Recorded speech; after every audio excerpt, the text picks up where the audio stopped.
सभी गुरुजनों को नमस्कार। स्वागत है आपका प्रयास एडू ऐप के यूट्यूब चैनल पर। दोस्तों, मैं आपका दोस्त आपका भाई श्याम दादीच आपका स्वागत करता हूं।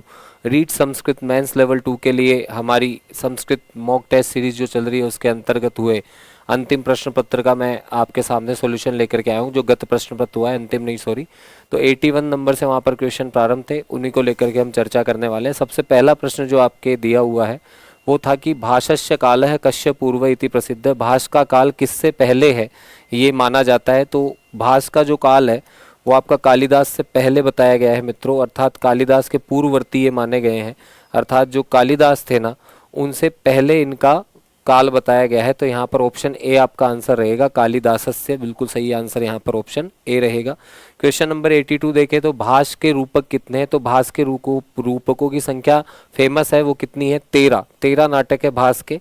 ठीक है, दो जो है वो आपके जो है उदयन कथा मूलक है, आपके जो दो है वो रामायण कथा मूलक है, 7 नाटक जो है वो महाभारत मूलक है और 2 जो है लोक कथा मूलक। तो इस प्रकार 13 नाटक इनके बताए गए हैं। भास के नाटकों को किसने ढूंढा। तो भास के नाटकों के शोधक थे टी गणपति शास्त्री। इनको एक तंजोर नाम की जगह है, वहां पर एक पुस्तकालय में ये मिले थे। ठीक है, तो ये भास के नाटकों के शोधक कौन है, टी गणपति शास्त्री। नेक्स्ट देखिए, प्रतिज्ञा योगंद्रायणम कश्य कथा। प्रतिज्ञा योगंद्रायणम किसकी कथा है। तो ये उदयन और वासव दत्ता की कथा है मित्रों। भास का नाटक है प्रतिज्ञा योगंद्रायणम। ठीक है, योगंद्रायण जो होता है वो उदयन का मित्र होता है, तो उसके द्वारा यह पूरी कथा है। तो उदयन और वासव दत्ता से संबंधित ये बताया गया है। नेक्स्ट देखिए, स्वप्न वासव दत्तम कश्य ऊर्ध्वार्धया। स्वप्न वासव दत्तम किसका उत्तरार्ध है। तो वो प्रतिज्ञा योगंधरायणम का उत्तरार्ध है। ठीक है, वही उदयन और वासव दत्ता यहाँ पर नायक नायिका रहते हैं और इनके प्रणय और परिणय का वर्णन यहाँ पर स्वप्न वासव दत्ता में बताया गया है। नेक्स्ट देखिए, क्वेश्चन नंबर 86, उरुभंगम केन नायकेन सह संगतम। किस नायक से संबंधित है। तो उरुभंग भीम से संबंधित है। भीम जो है वो दुर्योधन की जंगा तोड़ता है, तो यहाँ पर ऑप्शन सी आंसर रहेगा, भीम से संबंधित उरुभंगम। नेक्स्ट, दूत वाक्यम कश्य दूतम। दूत वाक्य किसके दूत बनने की कहानी है। तो कृष्ण के दूत बनने की कहानी है। कृष्ण दूत बन करके दुर्योधन के पास जाते हैं कि अंतिम बार एक प्रयास करने के लिए कि शायद ये युद्ध ना हो। ठीक है, नेक्स्ट क्वेश्चन नंबर 88, मध्यम व्यायोग मध्ये भीमः कम रक्षति। मध्यम व्यायोग नाम के नाटक में भीम किसकी रक्षा करता है। तो एक ब्राह्मण बालक होता है जिसको घटोत्कच परेशान कर रहा होता है, तो उसकी रक्षा करता है भीम और फिर वहां पर अपने पुत्र से मिलता है और उसकी माता हिडिंबा से मिलकर के आनंदित होता है। ठीक है, नेक्स्ट देखिए, क्वेश्चन नंबर 89, चारुदत्तम किम तुल्यम। चारुदत्त नाटक किसके समान है। तो मृच्छकटिकम के समान है, क्योंकि मृच्छकटिकम में भी वही चारुदत्त और क्या क्या कहते हैं वसंत सेना की कहानी है। उसी प्रकार यहाँ भी चारुदत्त और वसंत सेना की कहानी बताई गई है। ठीक है, तो आंसर ए रहेगा यहाँ पर। 90वां क्वेश्चन है, अविमारक है कश्य प्रकार है। अविमारक किसका प्रकार है। तो अविमारक जो है वो आपके लोक कथा मूलक है। ठीक है, ये ध्यान रखना है, लोक कथा मूलक यहाँ पर इसको बताया गया है। ठीक है, प्रकरण, दूत काव्यम, व्यायोग और लोक कथा से संबंधित रूपक है ये अविमारक। नेक्स्ट देखिए, कर्णभारम विषय है। कर्णभार का क्या विषय है। तो कर्ण जो दान देता है ना अपने कवच कुंडल, किसको, इंद्र को, उसका ये है। तो कर्ण का जो दान देने की क्रिया है उससे संबंधित ये कर्णभारम नाटक आपका है। भास का है ये भी। भासस्य प्रमुख रस है। भास का रस कौन सा है जो प्रमुख है। तो भास के नाटकों का वैसे तो जो प्रमुख रस है वो वीर रस है, परंतु ऐसे भासो हास्य है भी है प्रसिद्ध, क्योंकि इनके नाटकों में हास्य रस की प्रधानता भी है। परंतु प्रमुख रस जो है वो वीर नाटकों में इन्होंने प्रयोग किया है, वो वीर रस है। ठीक है, नेक्स्ट देखिए, दुखम न्यासस्य रक्षणम। दुखम न्यासस्य रक्षणम ये कहाँ की पंक्ति है।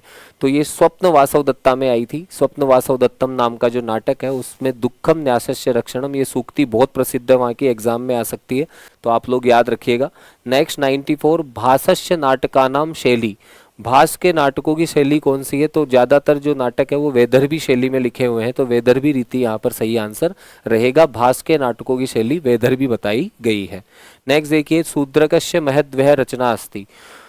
शूद्रक की कौन सी रचना जो है वो फेमस है। तो एकमात्र रचना इनकी मृच्छकटिकम जो नाटक के रूप में है, तो यही इनकी फेमस है। ठीक है, नेक्स्ट देखिएगा, क्वेश्चन नंबर 96, मृच्छकटिकम में कितने अंक हैं। मृच्छकटिकम में 10 अंक है मित्रों। सब अंकों के कोई ना कोई नाम दिए गए हैं, तो आंसर यहाँ पर हो जाएगा ऑप्शन सी, 10 अंक है। नेक्स्ट देखिए, वसंत सेना कश्य प्रेयसी, वसंत सेना किसकी प्रेमिका होती है? तो चारुदत्त की प्रेयसी होती है, चारुदत्त की प्रेमिका होती है। आंसर यहाँ पर बी रहेगा 97 क्वेश्चन में। 98, चारुदत्त की पत्नी कौन है? चारुदत्त की पत्नी है धूता, ठीक है, और पुत्र का नाम होता है रोहसेन, ठीक है, तो धूता और पुत्र का नाम रोहसेन यहाँ पर बताया गया है। क्वेश्चन नंबर 99, मृच्छकटिकस्य प्रधान रस है, मृच्छकटिक का कौन सा रस प्रधान है? तो यहाँ पर आंसर है श्रृंगार, श्रृंगार रस प्रधान नाटक है ये, ठीक है, तो आंसर हो जाएगा ऑप्शन सी यहाँ पर रहेगा। नेक्स्ट देखिए, क्वेश्चन नंबर 99 हो गया है, शकारह का, शकार कौन होता है? तो राजा का राजशाल होता है, ठीक है, राजा का राजशाल होता है शकार, जो कि राजा के साथ रहता है। तो इस प्रकार से इसका आंसर हो जाएगा ऑप्शन सी, राज्ञ है राजशाल है, इस प्रकार का आंसर इसका रहेगा। नेक्स्ट देखिएगा, क्वेश्चन नंबर 101, दशमें अंक के किम, 10 अंक में क्या है? तो उसमें आर्यक का राज तिलक बताया गया है, ठीक है, राज तिलक यहाँ पर बताया गया है, ऑप्शन बी यहाँ पर आंसर रहेगा। नेक्स्ट देखिए, क्वेश्चन नंबर 102, सर्वतोर जर्व शोभते, ये पंक्ति कहाँ से ली गई है? तो ये पंक्ति ली गई है मृच्छकटिके, मृच्छकटिकम नाटक से ये ली गई है, अर्थात कहाँ पर लिखी गई है? तो मृच्छकटिकम नाटक में, ठीक है। नेक्स्ट देखिएगा, क्वेश्चन नंबर 103, भवभूति का मूल नाम क्या था? तो भवभूति का नाम था श्रीकंठ,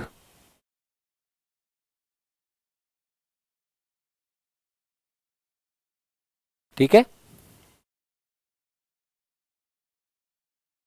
भवभूति का मूल नाम।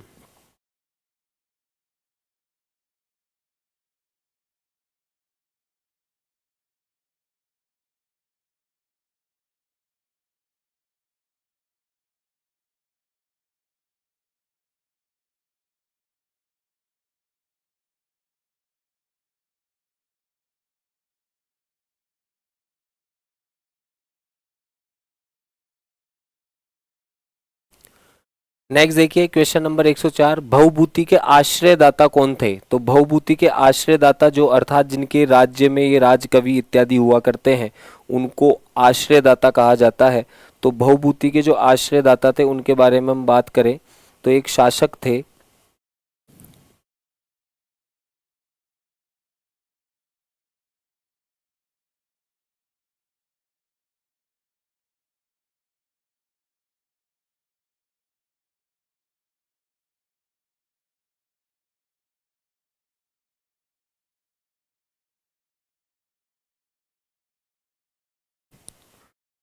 हाँ जी, भवभूति के जो आश्रयदाता थे वो यशोवर्मा थे, ठीक है, ऑप्शन ए यहाँ पर सही आंसर रहेगा। एक राजा थे जिनके राज दरबार में ये कवि हुआ करते थे। नेक्स्ट देखिए, क्वेश्चन नंबर 105, भवभूते है त्रयः नाटका, त्रयः नहीं कति नाटका है? तो आंसर यहाँ पर रहेगा ऑप्शन 3, ऑप्शन बी यहाँ पर आंसर रहेगा 105 क्वेश्चन में। नेक्स्ट देखिए, क्वेश्चन नंबर 106, मालती माधव का प्रमुख रस कौन सा है? तो ऑब्वियस सी चीज है, मालती माधव है, प्रेम परिणय है, तो श्रृंगार रस यहाँ पर प्रधान रहेगा, ठीक है, बिल्कुल सही आंसर है यहाँ पर option B. Question number 107, Mahavir Charitam का विषय क्या है? तो महावीर चरितम का विषय है, क्योंकि महावीर राम का नाम यहाँ पर बताया गया है, तो रामचरितम, ऑप्शन बी यहाँ पर आंसर रहेगा, ठीक है। नेक्स्ट देखिए, उत्तर रामचरितम रस है, तो उत्तम रामचरितम का जो रस है वो करुण रस है, सबसे ज्यादा सूक्तियां इसी ग्रंथ से पूछी जाती है, ध्यान रखना है, तो ऑप्शन सी यहाँ पर सही आंसर रहेगा। क्वेश्चन नंबर 109, कपाल कुंडला का अस्थि, कपाल कुंडला कौन थी भाई? तो कपाल कुंडला के लिए बताया गया है एक सन्यासिनी थी कपाल कुंडला, ये ध्यान रखना है आपको, कपाल कुंडला। नेक्स्ट देखिए, क्वेश्चन नंबर 110, कामंदकी का, तो कामंदकी कौन थी? कामंदकी के लिए बताया गया है ये भी एक सन्यासिनी थी, लेकिन ये क्या म्यूचुअल फ्रेंड थी दोनों मंत्रियों की इस नाटक के अंतर्गत, तो ये भी सन्यासिनी के रूप में ही है कामंदकी, इसकी भी 2 शिष्या रहती है, ठीक है। नेक्स्ट देखिए, मकरंद को अस्थि, तो माधव का मित्र था कौन? मकरंद, ठीक है, मकरंद माधव का मित्र था, ठीक है, मालती और माधव में। नेक्स्ट देखिए, मालती नंदन विवाह कथम, तो मकरंद जो है वो मालती बन करके जाता है, तब जाकर के मालती और नंदन का विवाह हो पाता है, और बाद में जो है वो इस राज को खोल देता है कि मैं मालती नहीं हूँ, मैं तो कौन हूँ? मकरंद हूँ, इस प्रकार का यहाँ पर प्रसंग है। भवभूति कुतो जाता है, भवभूति कहाँ पर पैदा हुए थे भाई? तो यहाँ पर पद्मपुर से, ये पद्मपुर के रहने वाले थे और वहाँ पर इनका जन्म बताया गया है, ठीक है। नेक्स्ट देखिए क्वेश्चन नंबर 114, भारवेर अर्थ भावार्थ गौरवेन प्रसिद्ध है। भावार्थ के गौरव से कौन प्रसिद्ध है? तो भवभूति। ठीक है, भवभूति का जो भावार्थ का है वो बहुत ही अच्छा मैटर है, अर्थात ये हर चीज में भावार्थ को महत्व देते हैं, इस वजह से यहाँ पर भवभूति आंसर रहेगा। क्वेश्चन नंबर 115, मालती माधवे कपाल कुंडला मालतीम किमर्थम नयति। तो वह क्यों मालती का अपहरण करती है? तो बलिदान के लिए। ठीक है, बलि देने के लिए उसका क्या करती है? अपहरण करती है। ठीक है। नेक्स्ट देखिए क्वेश्चन नंबर 116, भवभूतेर उक्ति। भवभूति की उक्ति कौन सी है? तो भवभूति की उक्ति के लिए बताया गया है कि ननु में किंचन नूनतम। ठीक है, इस प्रकार की इनकी उक्ति है। ठीक है, चलिए, तो आज्ञा गुरुणा में विचारणीय ये अलग है, वागर्थाविव संपृक्तो काव्येषु माघ है, ये भी अलग है। Question number 117, माघस्य काव्यम। माघ का काव्य कौन सा है? तो माघ ने कौन सा लिखा था? शिशुपाल वधम। ठीक है, भीनमाल जालोर के रहने वाले थे, शिशुपाल वधम इनका काव्य है। क्वेश्चन नंबर 117 में ऑप्शन बी। क्वेश्चन नंबर 118, माघ जो है वो कौन सी जाति के थे? श्रीमाली ब्राह्मण थे भैया, जालोर भीनमाल के रहने वाले थे और श्रीमाली जाति के ब्राह्मण थे। ठीक है। नेक्स्ट देखिए क्वेश्चन नंबर 119, शिशुपाल वध में कितने सर्ग है? 20 सर्ग हैं। ये क्या है कि सम सर्गों वाले जितने भी हैं वो अन्य कवियों के, विषम सर्गों वाले कालिदास के 17 और 19 के। ठीक है। नेक्स्ट 120, शिशुपाल वधे मुख्य रस है, वीर रस है, क्योंकि इसमें भगवान कृष्ण की वीरता दिखाई गई है, तो ऑप्शन बी यहाँ पर आंसर रहेगा 120 क्वेश्चन में। क्वेश्चन नंबर 121, श्री माघस्य छंद विशेषत है। कौन से छंद में इनकी विशेषता है? तो शार्दुल विक्रीडितम छंद में इनकी बहुत विशेषता है, अर्थात इन्होंने सबसे ज्यादा शार्दुल विक्रीडितम छंद का प्रयोग किया है। ठीक है। नेक्स्ट देखिए क्वेश्चन नंबर 122, काव्येषु माघ है कस्य कारणात्। काव्येषु माघ है, अर्थात काव्यों में अगर कोई काव्य प्रसिद्ध है तो वो माघ का है, तो ये किसकी वजह से कहा गया है? तो क्वेश्चन नंबर 122 में आंसर होगा अर्थ गौरव के कारण, क्योंकि अर्थ गौरव इनका बहुत ही फेमस था, इस वजह से काव्येषु माघ है कहा गया है, अर्थ की प्रधानता। नेक्स्ट, रेवतक पर्वत वर्णम कुत्र। रेवतक पर्वत का वर्णन कहाँ पर है? तो ऑप्शन सी, सर्ग 5 में रेवतक पर्वत का वर्णन है। ऐसे प्रश्न जो है वो थोड़े हार्ड होते हैं, लेकिन आपको जो विशेष रूप से याद रखना पड़ेगा, जो भी घटनाएं हैं उन सर्गों में जो महत्वपूर्ण घटनाएं घटी है वो आपको याद रखनी है। क्वेश्चन नंबर 124, श्री कृष्णस्य सारथी। श्री कृष्ण के सारथी कौन थे? क्वेश्चन नंबर 124 में दारुकह नाम का एक सारथी था जो इनका था, ऑप्शन बी यहाँ पर सही आंसर रहेगा। ठीक है, चलिए नेक्स्ट देखिए क्वेश्चन नंबर 125 आपका आता है, कहा शिशुपाल वधे श्रेयंतम किमर्थम। शिशुपाल वध को श्रेयंतम क्यों कहा जाता है? तो 125 क्वेश्चन में आपका जो आंसर होगा वो ये श्री शब्द आरंभ नहीं, श्री शब्द की समाप्ति से। ठीक है, ये ध्यान रखना है, श्री शब्द समाप्ति होता है, तो ऑप्शन बी यहाँ पर सही आंसर रहेगा। ठीक है। नेक्स्ट क्वेश्चन नंबर 126 आपका आता है। क्वेश्चन नंबर 26 में कहा गया है कि माघ की शैली कौन सी फेमस है? तो माघ की गोड़ी रीति है, गोड़ी शैली यहाँ पर सबसे ज्यादा फेमस है माघ की। नेक्स्ट क्वेश्चन नंबर 127, माघस्य पितामह का। तो माघ के पितामह कौन थे? माघ के दादाजी कौन थे? तो सुप्रभदेव। ठीक है, सुप्रभदेव इनके पितामह थे, ये ध्यान रखना है। नेक्स्ट देखिए क्वेश्चन नंबर 128, माघस्य मृत्यु हेतु पादशोथ नाम के एक रोग से इनकी मृत्यु हुई थी, ये भी बहुत महत्वपूर्ण क्वेश्चन है, पादशोथ। ठीक है। नेक्स्ट देखिए क्वेश्चन नंबर 129, शिशुपाल वध कस्य पुराण से परंपरा। कौन से पुराण से लिया गया है? तो भागवत पुराण से ये लिया गया है, ये ध्यान रखना है, भागवत पुराण से शिशुपाल वध लिया गया है। ठीक है। नेक्स्ट देखिए 130 में माघे संति त्रयो गुणा क्या था? उपमा कालिदासस्य भारवेरर्थ गौरवम दंडिनः पदलालित्यम माघे संति त्रयो गुणा। ऑप्शन ए आंसर यहाँ पर रहेगा, ये तीनों गुण माघ में पाए जाते हैं। तो ये सूक्ति फेमस हुई थी कि उपमा कालिदासस्य, कालिदास की उपमा फेमस है, भारवेरर्थ गौरवम, भारवी का अर्थ गौरव प्रसिद्ध है, और दंडिनः पदलालित्यम, दंडी का पदलालित्य प्रसिद्ध है, लेकिन माघ में ये तीनों गुण पाए जाते हैं, तो माघे संति त्रयो गुणा। ठीक है। नेक्स्ट देखिए क्वेश्चन नंबर 131, शिशुपालस्य तेजः कुत्र लयम याति। शिशुपाल का तेज किस में विलीन हो गया? तो आंसर है श्री कृष्ण में ये तेज विलीन हो जाता है। ठीक है, शिशुपाल का। ठीक है। नेक्स्ट देखिए क्वेश्चन नंबर 132, शिशुपाल वधे कृष्ण युधिष्ठिरो मिलनम। कृष्ण और युधिष्ठिर का मिलन कहाँ पर बताया गया है? तो इंद्रप्रस्थ में, जहाँ पर वह राजसूय यज्ञ का आयोजन करवा रहा होता है। तो ऑप्शन बी यहाँ पर सही आंसर रहेगा। क्वेश्चन नंबर 133, श्रीहर्षस्य मुख्य काव्यम। श्रीहर्ष का मुख्य काव्य कौन सा है? नेषधीय चरितम है, बहुत फेमस है, इनका एक ही काव्य है। नेक्स्ट देखिए 134वें क्वेश्चन में, श्रीहर्ष कस्य राजा। श्रीहर्ष कहाँ के राजा थे? तो कह दिया कि ऑप्शन ए कन्नौज के राजा ये बताए जाते हैं। श्रीहर्ष खुद राजा थे, कन्नौज जो प्रदेश था उसके राजा इनको बताया गया है। क्वेश्चन नंबर 135, नेषधीय चरितम कस्य कथा। तो नल और दमयंती की ये कथा है। ऑप्शन बी यहाँ पर सही आंसर रहेगा। नेक्स्ट 136, नेषधीय कति सर्ग युक्तम। तो ये आपका 22 सर्गों का महाकाव्य है, ये भी समसर्ग है। ध्यान रखना है कि 17 का है कुमार संभवम, 19 का है रघुवंशम, किरातार्जुनीयम आपके है 18 का, फिर 20 का शिशुपाल वध और 22 का नेषधीय चरितम। इस प्रकार से इसका क्रम है। नेक्स्ट देखिए श्रीहर्षस्य विशेष है। श्रीहर्ष का क्या विशेष था?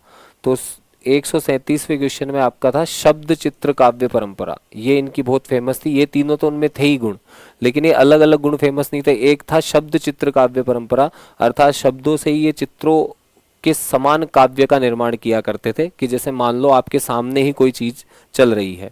नेक्स्ट देखिए नलस्य पितु नाम किम। नल के पिता का नाम क्या था? तो ऑप्शन ए वीरसेन यहाँ पर नल के पिता का नाम बताया गया है इस काव्य में। तो वीरसेन यहाँ पर सही आंसर रहेगा। क्वेश्चन नंबर 139, दमयंत्या पित्र है। दमयंती के पिता कौन थे? तो यहाँ पर आंसर रहेगा ऑप्शन बी भीमः। भीम नाम था उनके पिता का, ठीक है, ये ध्यान रखना है, ठीक है, दमयंती के पिता का नाम। नेक्स्ट देखिए 140 में नेषधीय चरिते प्रमुख है रसः। नेषधीय चरित में कौन सा रस है? तो श्रृंगार रस प्रधान है यहाँ पर, ठीक है। नल और दमयंती का प्रणय है, तो श्रृंगार रस यहाँ पर प्रधान रहेगा। नेक्स्ट देखिए 141, अलंकार भूषण मृतम काव्यम इत्यस्य आदर्श है। ये कहाँ से लिया गया है? तो नेषधीय चरितम के लिए ये सूक्ति दी गई है। ये जो अलंकारों से युक्त जो काव्य है, ये आदर्श के रूप में ग्रहण किया गया है। ऑप्शन बी यहाँ पर सही आंसर रहेगा। श्रीहर्षस्य शैली, श्रीहर्ष की कौन सी शैली प्रसिद्ध है? तो उसके लिए कहा है गोडी रीति इनकी फेमस है, क्योंकि गोडी डंबर बंधा इस प्रकार से जो है बताया गया है कि जो क्लिष्ट शब्दों का प्रयोग होता है वो गोडी रीति के अंतर्गत आता है। नेक्स्ट देखिए द्यूत कथा नेषधीयस्य केन सर्गेण। द्यूत कथा जो है वो नेषधीय चरितम के कौन से सर्ग से ली गई है? तो 13वां सर्ग है जहां पर द्यूत कथा बताई गई है, ऑप्शन 13, ठीक है। नेक्स्ट देखिए नलस्य मित्रहम। नल के मित्र का नाम क्या था? तो नल के मित्र का नाम था पुष्कर, ठीक है। नल के मित्र का नाम क्या था? पुष्कर था, ये आपको ध्यान रखना है। ऑप्शन ए यहाँ पर आंसर रहेगा। 145, दमयंता स्वयंवरम केन प्रकारेण ज्ञात है। दमयंती का स्वयंवर किस प्रकार से ज्ञात होता है? तो उसने कह दिया भाई स्वयंवर कथा के नाम से ये ज्ञात होता है, ठीक है। वहां पर स्वयंवर की कथा होती है पूरी, और वहां पर जैसे ही इसका अनाउंसमेंट किया जाता है स्वयंवर का, उससे वह पता चलता है। नेक्स्ट देखिए नेषधीयम कथा विस्तारे। नेषधीय का कथा विस्तार कैसा है? तो अत्यंत गूढ़ है, तभी तो उन्होंने कहा था कि मास्मिन खलह खेलतु, ठीक है, अर्थात मेरे काव्य से कोई भी खेलने की हिम्मत ना करे। नेक्स्ट देखिए श्रीहर्ष कश्य समकालीन है। श्रीहर्ष किसके समकालीन थे? तो हर्षवर्धन के, राजा हर्षवर्धन के ये समकालीन बताए गए हैं, ठीक है। नेक्स्ट देखिए क्वेश्चन नंबर 148, नेषधीय स्वानुभूति कश्य। स्वानुभूति, खुद की अनुभूति किसको होती है? ऑप्शन सी उभय। नल और दमयंती दोनों को ही होती है, क्योंकि दोनों ने एक दूसरे को नहीं देखा होता है, एक दूसरे का विवरण सुनकर ही वो क्या हो जाते हैं, एक दूसरे के प्रति आसक्त हो जाते हैं। क्वेश्चन नंबर 149 में कहा गया है नेषधीय से रस विशेष है। तो नेषधीय का रस विशेष है अलंकार प्रधान, अर्थात यहाँ पर अलंकारों का बहुत ज़्यादा प्रयोग किया गया है, इस वजह से यहाँ पर ये सूक्ति प्रसिद्ध हुई है। नेक्स्ट अंतिम, काव्येषु नेषधीयम कस्य कारणात्। काव्यों में नेषधीय सबसे उत्तम है, ये किसके लिए कहा गया है? क्योंकि बहुत सारे अलंकारों का प्रयोग श्रीहर्ष ने किया है, इस वजह से ये सूक्ति प्रसिद्ध हुई है, ठीक है मित्रों। तो ये फैक्ट्स वाले क्वेश्चन है, यहाँ आपको ज़्यादा जो है क्या कहते हैं उसको डिटेल रूप से मैं जानकारी तो क्या ही दूंगा, क्योंकि सारे जितने भी ग्रंथ है ना वो सर्गों पर आधारित है और जो मुख्य घटनाएं उनके आधार पर आधारित है। तो आपके 150 क्वेश्चन अर्थात 81 से लेके 150-70 क्वेश्चन हमारे संस्कृत के यहीं समाप्त होते हैं। मिलते हैं अगली कक्षा में नए टेस्ट पेपर के साथ, तब तक के लिए आप सभी का धन्यवाद। स्वस्थ रहें, मस्त रहें, पढ़ाई करने में व्यस्त रहें। जय हिंद, जय भारत दोस्तों।